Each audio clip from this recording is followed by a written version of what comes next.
so that Embu remains number one the way it is number one. Duol mar Kenya Wildlife Service koro seduoko Liech maromo 44 mane owuok e kar kano lee ma Mwea dwe mar 10 higa mokalo. Alex Koech mabende sani jariemb ndege KWS yango ni Liech go ne odar ka gitin mak mana ni kwan gi ne omedore kaka kinde ne medo kalo kendo lwenye kind lee kod dhano ne ochwe omiyo gi daro lieje go.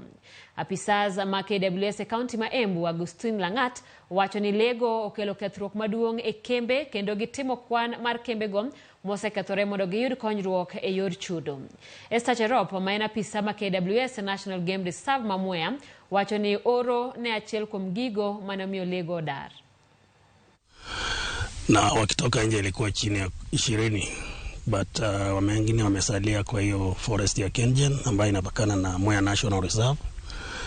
Na pande ile nyingine hiyo Kengen National Reserve inapakana na wananchi. Jukumu letu sasa ni kuhifadhi na kuichunga wasitoke tena. Shida imekuwa ikisumbua wananchi, kuleta distractions, sana mambo ya crops.